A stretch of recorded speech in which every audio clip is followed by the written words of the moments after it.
What up, my freaks? RuinusInsight here with part 93, I want to say-ish, of my Total Warhammer 3 modded Kroq-Gar campaign. So as we saw last time, Kroq-Gar continued attacking the remnants of the Xhotl faction down in the southern Chaos Waste, and Xhotl tagging along and doing, well, not too much in terms of damage at the very least, but hey, at least enjoying himself, if nothing else. Otherwise, we're pretty much done in terms of the southern Chaos Waste. There's a couple of settlements remaining, but Kairos should be gone and no longer able to annoy us shortly. We've defeated the most of the first wave that we can reach of the Skaven endgame scenario. As somebody pointed out in the comments, apparently this is only the first wave, in the sense that there should be more Skaven to spawn, which will mean we'll have to keep at least a few armies, well, where they are. It's going to be problematic trying to get to Molder or to get to Clan Ferric, both of which are very, very far from us currently, but frankly, I don't care that much about either one. But we'll see. We'll see what we can do. I'm almost tempted to get Chameleon and Koal to leave Ulthuan and just leave the elves to sort Ulthuan out themselves, and maybe have them sail down the coast and then hit Molder, as Chameleon would be able to do that if he really wanted to. The other option would be to draw one of the armies from northern Lustrias and Mazdamundi or Tlashbach, the two main armies here, as opposed to non-temp armies, but they would have a fairly long way to travel, though I guess if we were to... no, that would still be a long time. I was thinking about getting them through one of the sea lanes and trying to reach Ferric, but Ferric is also quite far. In fact, it might even be faster to go through to Ferric through the sea as well. Yeah, certainly some distance. But anyway, in terms of what we gotta do this turn, I do believe Cho'Kamel and Kikoaka, our little fighty mob of lords that have achieved so much with the limited amount of stuff they have a orc army standing before them, and this might be a fun battle by virtue of the fact that we don't have too much in the way of capability here, so should be an interesting time if nothing else. We have, I just want to check here, so Kikoaka, you're just a fighter. I just wanted to double check that nobody here has any buffs on them, and it does not look like they do. Oh, you're missing Honored Elder. You should get that. Alright, fine. Let's get Honored Elder, and then we'll fight in the manner that we currently are at. You guys all have your blessed spawning of Huan Chi, which is fantastic. Now we just need to make sure that everybody is actually close enough. Oh, they can't move. Oh, that's gonna be a problem. Alright, wait. We need...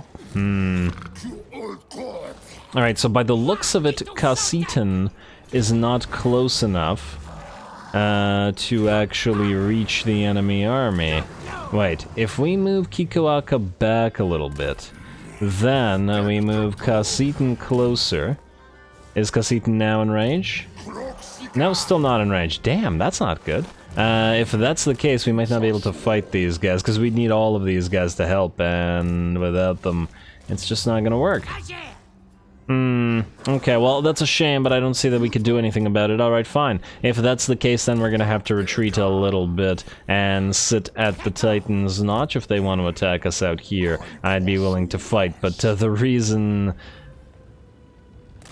that we want to fight in the first place is to make use of all of these guys at the same time. We have no global recruitment that we can access right now because we're busy elsewhere, so I guess we won't be doing that either at the current time. Cho'Kamel, I guess you're gonna pop into encamp stance, although you know what, Battle March might be the better option for you in particular. The Feral Cold Ones could use the extra melee defense from the encamp stance, and then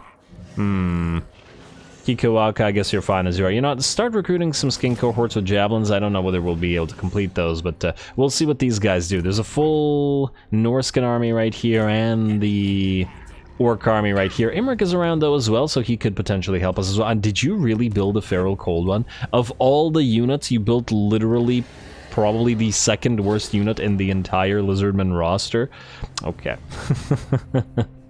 Okay, buddy. Let's just ignore him. The worst being the regular skin cohort without javelins. Javelins are amazing, but the regular skin cohort is trash. Anyway, let's see if anybody else can fight or needs to fight. I suppose there is Chameleon, but I'd rather draw him into a field battle if these guys are gonna sally out. And in fact, let's see.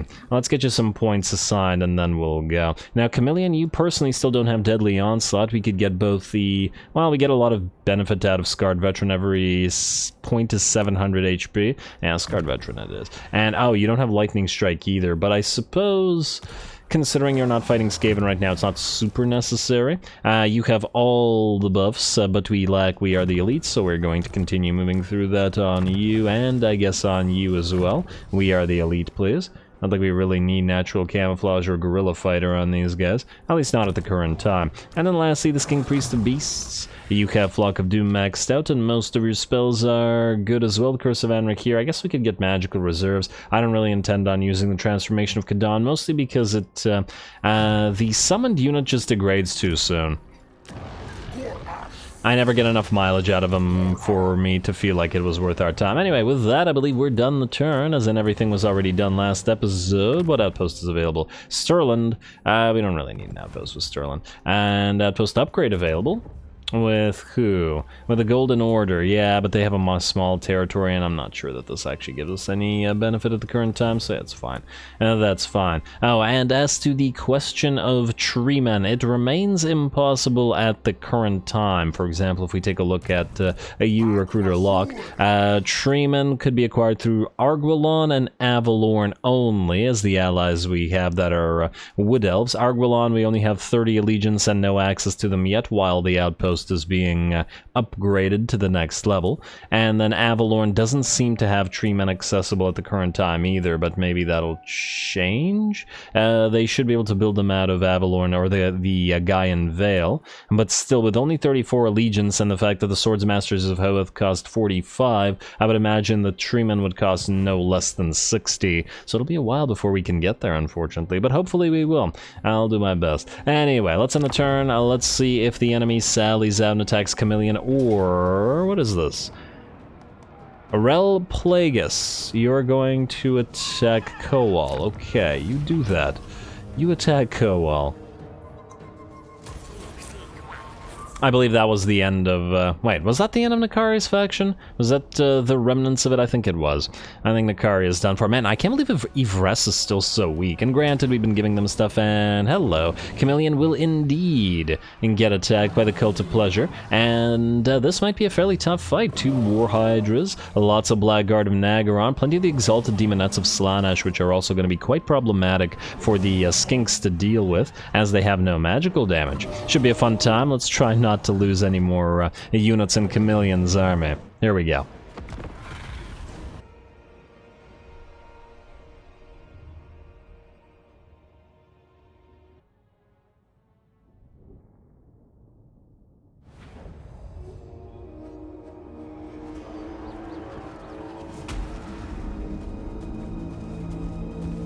Alright, here we go again. Another army has foolishly decided to challenge Chameleon's Skinks, the Chameleon Skinks. And, well, let's just say I sincerely doubt that they will effectively do so. Anyway, we're going to start the battle off by summoning a pile of the feral cold ones on top of the enemies. Not so much to actually distract most of them, but actually to stop the single enemy unit of Shades from firing at the Fire Leech Bolas. This will allow the Fire Leech Bolas to destroy the enemy demons, despite the fact that the Demonettes have their, well, demon resistances, their physical resistance. We've already seen how effective the Fire Leech Bolas are against the Cornate demons in the early portions of the campaign, so I doubt the Slaaneshi demons are going to fare any better, and we can see a decent amount of them melting away already. Chameleon, in the meantime, is hunting enemy lords and heroes. He's already killed off a Dark Sorceress and is now trying to run run after the Supreme Sorceress, though she is very, very quick on that Dark Steed, so there's not much point in chasing. There's a Master out here as well, who's going to be a lot slower, because I think he's on a cold one, which are... oh, actually, no, he is on a steed as well, but he is poisoned, and that speed reduction is significant enough by the looks of it for us to chase him down. Or at least, let's hope that it is. The demons have all been destroyed by the Fire Leech Bolas, as is typical in the enemy reinforcements. We'll be here in 20 seconds, but we did what we wanted to do, which was destroy this little starting army with what we've got.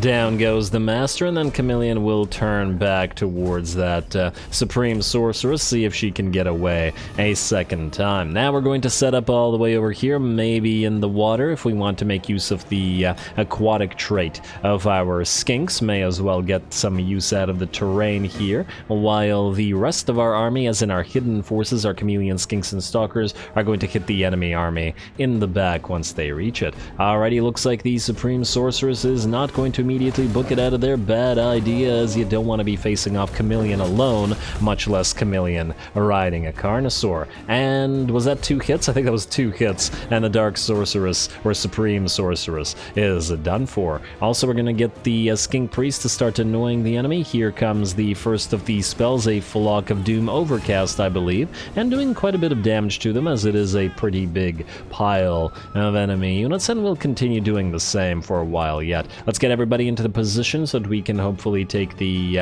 ideal positions, allow the enemy to close with our red crests in order to move our Chameleon, Skinks, and Stalkers in, and prevent the enemy from running away at the same time. We're also going to summon another unit of Feral Cold Ones on top of these damn regiment, well, not regiment, renowned, what do we call it?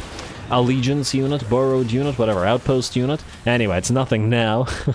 And deck gunners are done for. They got decked. And now it's time to fight. A Blackguard of Nagaron facing off against the cohort of Sotek in the water, but the aquatic little skinks should have the advantage here, and obviously the Red Crests have their armor piercing, so they should be able to get through that thick Blackguard of Nagaron armor and just fine. In fact, the Blackguard of Nagaron, seeing that they will make no purchase in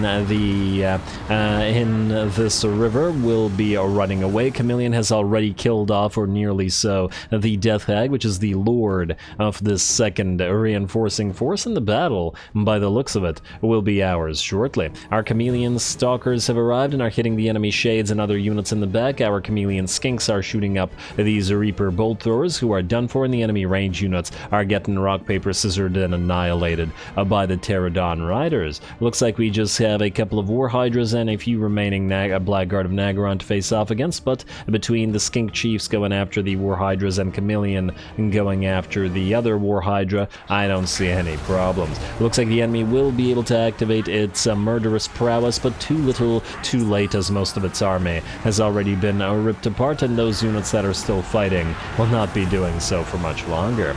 Lovely. A very pretty map, though. I'm loving the colors, the green of these maps, and I know I mentioned this, I feel like, in the Cathian maps, but I really like the way that the Slaaneshi corruption, all the pinks and purples, the hues, looks when in combination with greenery, specifically. In the Cathian maps, you can also see this in the, I don't know, plum blossom trees, or whatever the pinkish trees are there, in combination with the green, so you have the same kind of color scheme that we see here a little bit. It's reminding me of Cathan maps, but it looks good like this as well. Anyway, with that, it looks like the last of the enemy units will shatter, and just like that, the battle will be ours, no problem at all for Chameleon Skinks, and in fact, we didn't really take all that much damage in the first place. I think the most damage taken was on this one unit of the red-crested Skinks, and I think, or actually was it this unit? One of these units got hit by the War Hydra's breath, and that was what did damage to them, but the enemy infantry failed to really achieve all that much. Anyway, gonna chase down the enemy as best we can, because obviously they sallied out of the, out of Tor Anlek in order to attack us. And we'll have to auto-resolve the actual battle for Toran, like, right after, with whatever units remain. I do imagine that at least a couple of units have escaped, as they were relatively close to the edge of the map. One of the reasons I really wanted the chameleon skinks and stalkers behind the enemy army was to try to get as many of them to not try to run in that direction as possible. Anyway, a heroic victory for us, and not too much damage, which means Chameleon is able to continue doing what he's doing and liberating the outer donut from our enemies, or, well, helping out the elves, basically.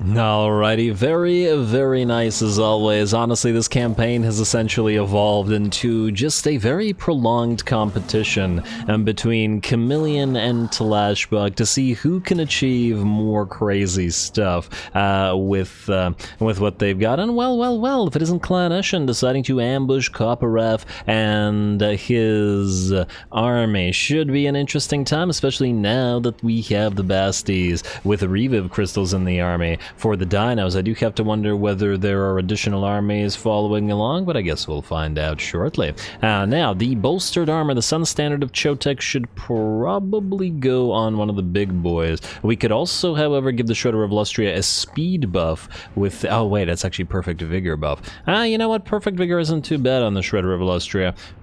Maybe we put the Sun Standard of Xhotl on, well, missile resistance. This thing could use missile resistance as well, to be fair. Honestly, both things seem like they are quite nice. I suppose that on the other end, the Skink Oracle is always giving everybody ores. Let's do that, and let's give the Gleaming Pennant to probably one of the Basties, because they are most likely to rout by virtue of being constantly targeted by everything. Anyway, here we go, a Skaven ambush. Let's see if we can turn it on its head.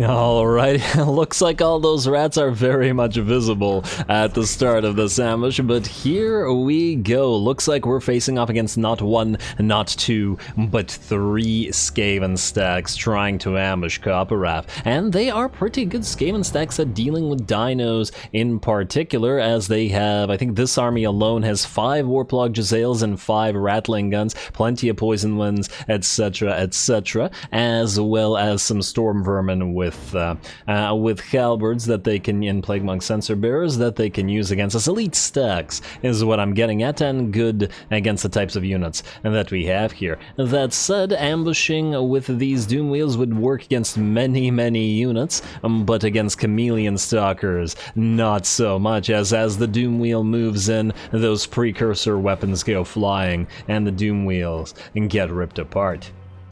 Get ripped apart. Damn it.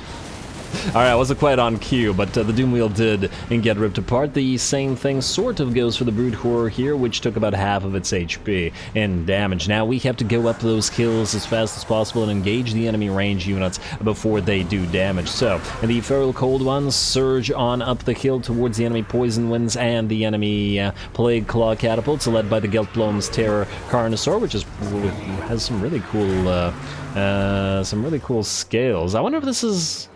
I take it that this is natural, it's not that the lizards painted this?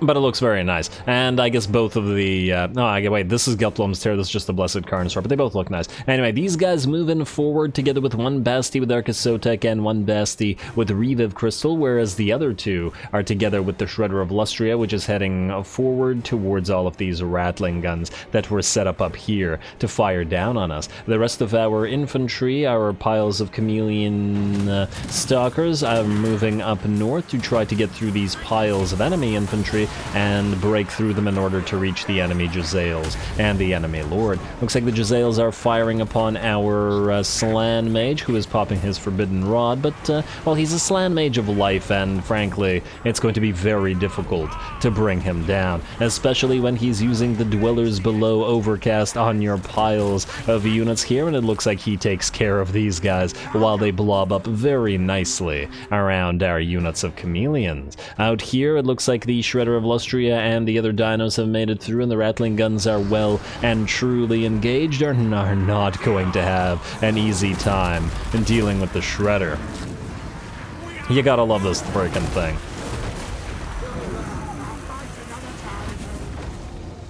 I do wish that it was easier to acquire Dread Saurian capacity so that you didn't get it so late into the game, but the availability of the Shredder of Lustria, at least, is a nice thing, so we can at least have this thing sort of leading the army. The personal pet of Copperoff, the Life Mage, though I still stand by what I said in that Slann shouldn't have lures at all, because that's not how Slann work, and they should have access to all the winds of magic, although I know that it would be difficult to do in terms of game mechanics. Really, the Slann should work so that every single Slann you should be able to pick 2 or 3 lures of any lure as you prefer, with the exception of the demon lures, obviously. But anyway, looks like that is pretty much done. The Master Assassin, rather, is routing, and all of his infantry are destroyed. The first army is essentially pretty much gone, and we're going to just have to regroup and start working on the second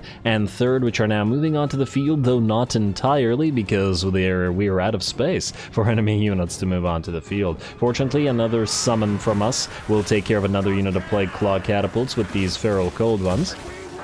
And they are cute. You get pets. Just you, though. Maybe the Shredder as well. Actually, no, you as well. Alright, there we go. Pick some random cold ones anyway. Anyway, continue. Looks like you're doing your job quite well, in this Plague Claw crew will be out, and not a moment too soon, as we are moving the rest of our army in, including those Chameleon Stalkers. More enemies to chase around. Doomflayers tried to charge in, but immediately tried to charge back out as they charged the Shredder of Lustria, and that just is not a good idea, generally speaking. There's your pet's Shredder, and it looked like it turned toward the camera. There we go. Head towards the enemies, and you have some decent targets for you, as the enemy has moved in with not 1, but 2 Hellpit Abominations. And man, Hellpit Abominations look so gigantic, but so tiny compared to the Shredder of Lustria. I wonder if it has any special animations against large units like this. We saw that sync animation between the Carnosaur and the Hellpit Abomination, where that Carnosaur essentially clambered up onto the Hellpit and attacked it. I do have to wonder whether the Shredder does anything of that nature. Because so far, the Shredder just sort of sits there and attacks things. Maybe it has more anti-infantry animations, like there was that. There you go. Smack those infantry down. Or stomp on them, rather. But I want to see if there's an anti-large unit sync. I don't see one at the current time, however. And it has been attacking them for quite a while, though to be fair, the infantry are getting in the way pretty clearly. Anyway, while the Shredder is absolutely dominating what it's attacking, there we go. It is... the rest of the units aren't as safe. The Chameleon Stalkers have gotten a little bit hurt, and the balance of power still remains in the enemy's favor. The other dinos are all fighting here, but are all in pretty decent shape by virtue of the fact that we have the Reviv Crystal, and it is constantly healing them up. Do have to be a little careful, however, as these guys are now trapped by the seismic snare of the warp grinders, and we popped Ancient Mind to prevent them from routing, as the leadership is dropping quite a bit on, for example, the Basti with Reviv, and a lack of Reviv can be pretty significant for the Dino army, which is why we prioritize getting them in here so much. Anyway, our Feral Cold ones, these are not the summoned ones, but our actual ones, as in the ones that are part of this army, are once again surging, not up a hill, but down a hill this time, towards more enemy rattling guns. Gotta keep those things away from firing on our big dinos. Another unit of cold ones has unfortunately been engaged here, as in it can't run down range units, and we'll have to deal with this unit of clan rats first. But, you know, you gotta do what you gotta do. Oh, these are gutter runner slingers and clan rats. One unit of cold ones may have a little bit of a difficult time against this pile of units, as they are relatively fragile, by which I mean our cold ones. Well, good luck to them nonetheless. 4438 isn't too bad in terms of melee stats, and that's with the, well, the poison doesn't actually affect those stats, but they're not bad for this fragile unit. Anyway, it looks like the Shredder of Lustria has basically taken out this Hail Pit Abomination. Now, it got that save at the last second with that regen, but not to worry. It hasn't really hurt the Shredder at all with its massive 20,000 HP pool. And it should simply be able to destroy those and chase off a few of those Doom Flares, which just keep coming back. Looks like the enemy has moved a Warlock Master in to try to fight our Slann Mage, but our Slann Mage has been casting Life Bloom, or Earthblood rather, throughout the entire battle, and frankly, it would be difficult to take down his HP unless you have a very strong fighter, and just because he keeps constantly healing himself. There we go. And plus, he's now slouch 800 weapon strength and 55 melee attack. The Slann are certainly getting stronger now that we've got buffs for them. Anyway, it looks like for a little while, some of the dinos up here did manage to rout, or at least an enemy managed to force them to rout, and that includes our Skink Oracle. We're just going to regroup them as they come back, however, and surge them right back into the middle of the, into the action, rather. Looks like the balance of power has switched to our, well, maybe not our favor, but at the very least 50-50, and we are now cleaning up more and more of the enemy range units in the back lines, which means that the battle should continue to go in our favor. There we go. Looks like Koparaf has certainly taken care of business. I love watching the Shredder of Lustria just tower over everything on the battlefield. Looks like both of the enemy Hell Pit Abominations have been destroyed at this point. Clan Rats and Storm Vermin falling to Chameleon Stalkers, though the Chameleon Stalkers have taken some damage in this particular battle.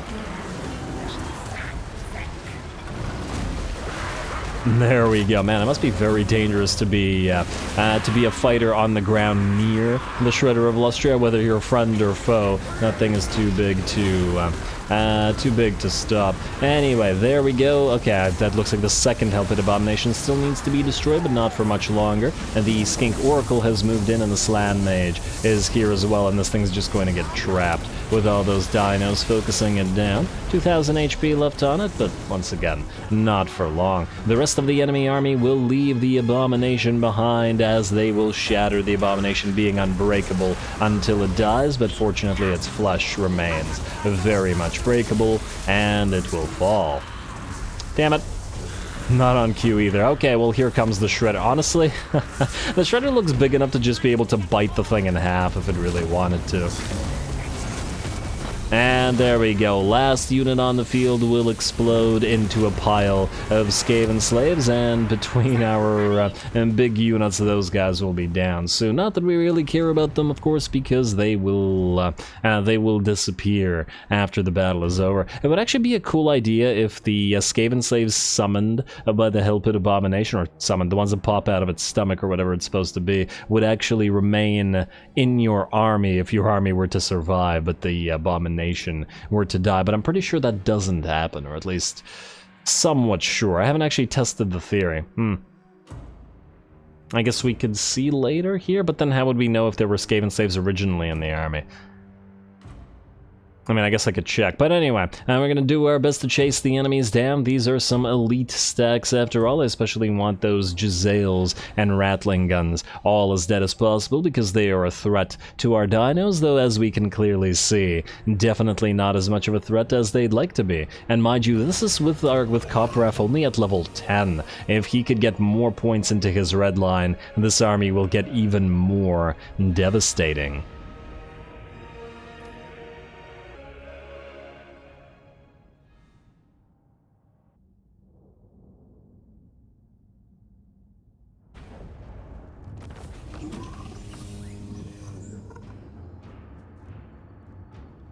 Alrighty, very nice. A triple stack ambush ultimately fails to prevent Copperaf from moving through Skaven territories. I think with that particular battle, being able to turn a triple stack ambush on its head, Copperaf has firmly cemented himself as one of the legends of this campaign, along with Talashbok and Chameleon. 13 kills, a truly lucky lizard, or lucky Slan amphibian, whatever. 162,000 damage. We have also nearly 60k on the Shredder of Illustria, and respectable numbers on the rest of the dinos. The Feral Cold Ones did surprisingly well, considering, and the Chameleon Stalkers served to hold the line and did pretty respectable damage to that. We're going to heal up because a few of these armies do remain alive, and we will have to knock them out after. Lovely. Very happy with Copperaf's performance, and of course another heroic victory. I guess he can add himself to the competition with all the with the other lizard lords. Alrighty, well, it looks like Grimgor's faction will indeed attack us here with this little minor amount of units. I'm fairly confident that we can win this, but unfortunately we don't have time to do so this episode, as we've already had two, frankly, pretty epic battles. So I'm going to call it here. We'll start off next episode with this fight against Mr. Draug and the the little fighty mob that we have here. I don't know what to call these guys, but the lords that have moved around. A little warband, lizard warband. Anyway, stay tuned for more lizards as we head towards the end of the campaign. Don't forget to leave a like and comment. All glory to the algorithm, and thanks for watching.